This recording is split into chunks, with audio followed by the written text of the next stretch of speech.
আমার মসজিদ মা, মদিনা মা, জগৎ বাড়ির একজন। মাকে হারিয়ে আজ বাকরুদ্ধ তারেক রহমান। প্রশ্ন জাগে, জীবন আসলে তাকে কি দিয়েছে, নাকি যা দিয়েছে তার চাইতে হাজার গুণ বেশি কেড়ে নিয়েছে। তারেক রহমানের বয়স যখন মাত্র 6 বছর, তখন তিনি মায়ের সঙ্গে ঢাকায় গৃহবন্দী। মুক্তিযুদ্ধের 9টি মাস কেটেছে ভয় আর অনিশ্চয়তায়।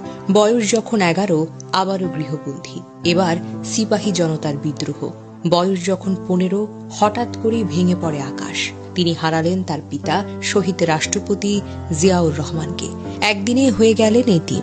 যেই ছেলেটার মাথার উপর ছিল শক্ত এক ছায়া, সে ছায়া মুহূর্তেই হারিয়ে গেল। এরপর বয়স যখন 20-এর ঘরে, পার হতে পারলেন না। তিনি দেখেছেন কিভাবে তার মা একা একা রাজপথে, জেলখানায়, আন্দোলনে 2 সন্তানকে রেখে লড়াই চালিয়ে গেছেন। একজন মা, একজন নারী, একজন রাজনৈতিক নেত্রী, সব ভূমিকায় একসাথে বয়ে বেরিয়েছেন বেগম খালেদা জিয়া। সময় গড়ালো। তারেক রহমানের বয়স যখন 40-এর কোঠায়, তখন শুরু হলো জীবনের সবচাইতে নির্মম অধ্যায়।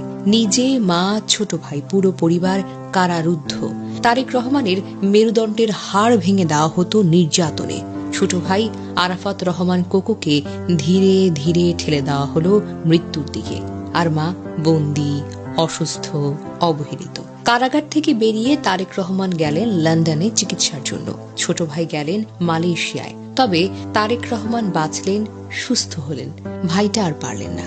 বাঙালি পরিবারে বলা হয়, বাবা না থাকলে বড় ভাই বাবার জায়গা দখল করে। কিন্তু তারেক রহমান নিজের ছোট ভাইয়ের জানাজায় যেতে পারলেন না, দাফনে আর দাঁড়াতে পারলেন না।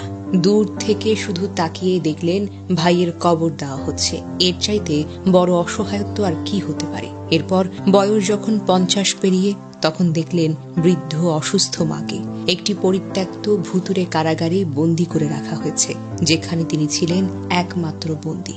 দিনের পর দিন মৃত্যুর সঙ্গে লড়েছেন সে মা।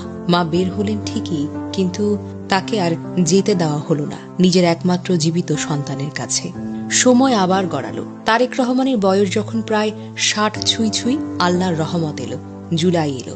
দীর্ঘ প্রতীক্ষার পর তিনি মাকে নিয়ে গেলেন লন্ডনে। একসঙ্গে সময় কাটালেন, একসঙ্গে ঈদ উদযাপন করলেন। মায়ের মুখে হাসি ফিরেছিল। এরপর মাকে দেশে পাঠালেন, নিজেও দেশে ফিরলেন। কিন্তু জীবন তাকে কি দিয়েছে? যা দিয়েছে তার চাইতে হাজার গুণ বেশি কেড়ে নিয়েছে, হাজার সহস্র গুণ বেশি। এটাই কি নিয়তি, নাকি এটাই ইতিহাসের সবচাইতে নিঃশব্দ নির্মমতা? আজ তারেক রহমান নীরব। এই নীরবতা ভাষার চাইতেও বেশি কিছু বলে। জীবন তাকে কি দিয়েছে? রাজনৈতিক উত্তরাধিকার, লাখো সমর্থকের ভালোবাসা, দেশে ফেরার সুযোগ। কিন্তু যা দিয়েছে তার চেয়ে হাজার গুণ, সহস্র গুণ বেশি কেড়ে নিয়েছে। শৈশবের নিরাপত্তা, পিতার ছায়া, ভাইদের সহবত, মায়ের সান্নিধ্য, সব কেড়ে নিয়ে জীবন যেন তাকে শুধু কষ্টের পাট্টাই দিয়েছেন।